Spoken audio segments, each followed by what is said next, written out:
پری کی مدد۔ ایک بار کی بات ہے، سارا نام کی ایک ننھی بچی تھی جو بہت شرمیلی تھی۔ وہ اسکول میں نئے دوست بنانے میں مشکل محسوس کرتی تھی۔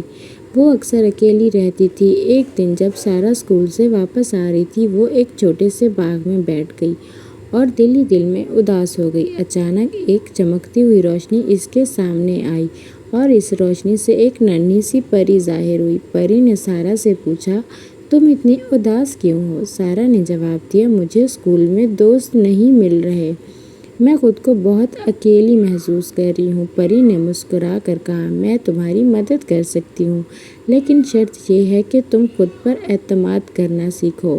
پری نے سارا کو ایک جادوئی پتھر دیا اور کہا، جب بھی تم یہ پتھر پکڑو گی تمہیں اپنے دل کی ہمت یاد آئے گی۔ اگلے دن سارا اسکول گئی اور جادوئی پتھر کو اپنے ہاتھ میں تھام کر خود پر بھروسہ کیا۔ اس نے اپنے ہم جماعت سے مسکرا کر بات کی اور جلد ہی وہ سب اس کے دوست بن گئے۔ پری کی دی ہوئی ہمت نے سارا کو سکھایا کہ اصل جادو اعتماد اور مسکراہٹ میں ہوتا ہے۔ سارا نے اپنی پری کو یاد کیا اور دل ہی دل میں اس کا شکریہ ادا کیا۔ Thank you.